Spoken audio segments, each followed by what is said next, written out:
Hey guys, I'm going to share with you 3 home selling myths that are very common amongst sellers.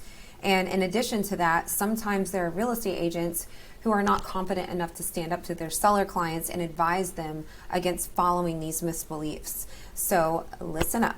Number 1 is, I'm going to wait until the spring to list my home. So if it is the spring and you want to list your house in the spring, then that's great. However, the spring only makes up 3 months of the year. There are 9 other months when you could be utilizing the calendar to sell your home. So it is true that a lot of the times the school year kind of dictates the way that people sell their houses. But typically this is only involved if there are kids involved in the scenario. So people might wait till the end of the school year to move or transition their kids in and out of a school, but that's becoming less and less common, especially because of online school and people homeschooling, and there are a lot of different reasons why people don't do that. So if it is not the spring and you need to sell your house, you should go ahead and take advantage of putting your house on the market when there isn't that much inventory. If you haven't learned that from the current real estate market right now,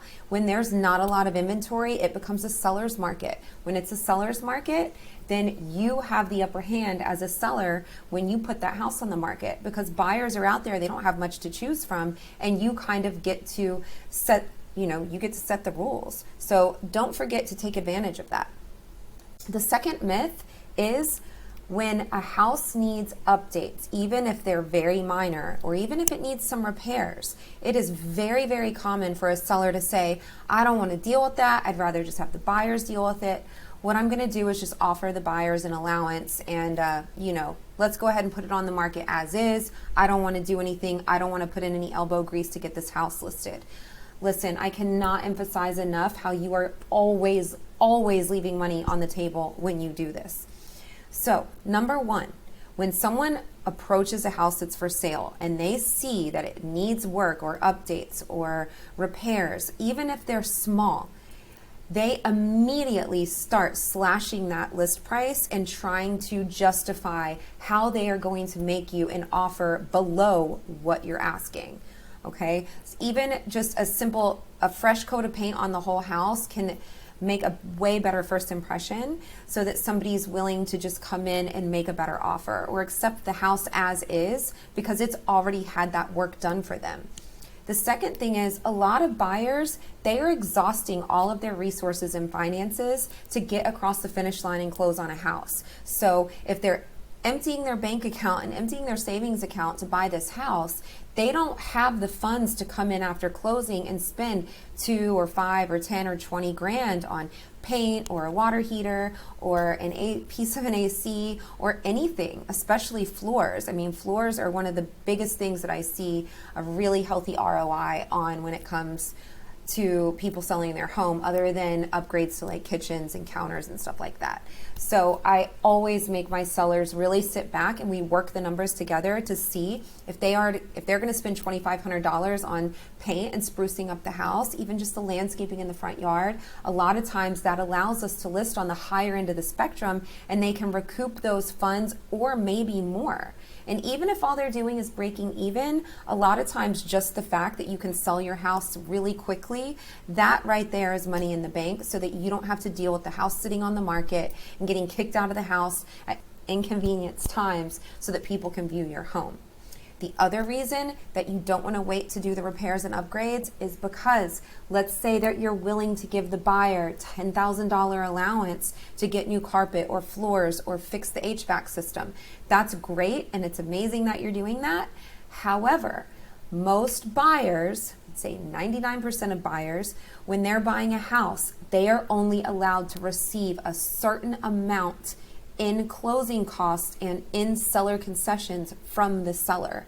So if you're selling your house and the buyer says, great, I'm going to buy the house for list price as long as you give me $5,000 in allowance so I can put new carpet in after I move in, the lender will not allow them to take that entire $5,000 from you sometimes. So let's say that you're paying the title policy and you're going to pay for some repairs that come out to about $2,000 and now you want to give the buyer $5,000 allowance to get the carpet redone because that's the only way the deal is going to get done, guess what? The lender is going to tell you the buyer cannot receive all $7,500 in seller concessions because they've maxed out on what they're allowed to receive. So now you're going to get gridlocked because the buyer wants the house and they also want the repairs paid for, but they can't receive your allowance on your carpet, and now the deal falls apart. So you want to make sure that you don't get yourself in that situation.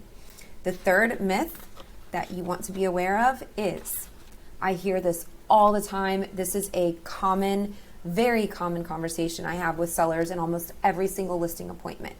They want to price their house on the very high end of the spectrum or just a little bit outside of what they should be pricing it because they're being a little bit greedy and they just want to see if they can push the envelope and get that much more money for their home. Let me tell you what, this doesn't work 100% of the time. And the reason for it is you have to price your house right so that it is in line with the comps. Comps are other houses that are comparable to yours. If you price your house higher than the highest end of the spectrum, let's say your house is really supposed to be priced at $450, but because of all the upgrades you've done, you think you should price it at $500. You price your house at $500 and every other house in the area that's priced at $500 has an extra bedroom or a bigger lot or upgraded finishes or upgraded build. Okay, at this point, now you are putting your $450,000 house alongside of all these $500,000 houses. And even if people come to look at it, they're going to walk through your $450,000 house and then they're going to go walk through the truly accurately priced $500,000 houses. And they will feel the difference. They can tell when a builder builds at a higher level. As soon as you walk through the front door, you can feel the difference in that quality of build. There's a lot of different reasons why this doesn't work. The other issue that arises when you overprice the home is even if somebody is willing to overpay for your home, if they're financing that home, the lender is inevitably going to send out an appraiser. And when the appraiser comes out, if the house does not appraise for the contracted sales price, there's a few different things that need to happen. Either one, the seller is going to have to come down in price and meet the appraised value. Two, you as the buyer are going to have to come out of pocket and bring the difference to the closing table. And if you don't have enough cash to do that, then now the deal falls apart. The third piece of this myth that I want you to really truly understand is that you get the most activity when you put your house on the market during the first 2 to 3 weeks. So as soon as that house hits the MLS, you're going to get an influx of people wanting to view it. If it's overpriced during that time, you just lost all that precious time. Now let's say the house has been on the market for about 30 days, it's not selling, and you realize you want to go ahead and lower the price. At this point, once a buyer sees that you're lowering the price, now they think they've got their foot in the door, that they can offer even a lower price. So you really want to think twice before overpricing your home because it never ever works out. These are just 3 of many, many important concepts that a seller needs to understand so that they can eliminate the stress when putting the house on the market and get the most for their money. If you want any more tips or information on what it would take to sell your house, we would love to help you. We have an amazing team and I can't wait to hear from you.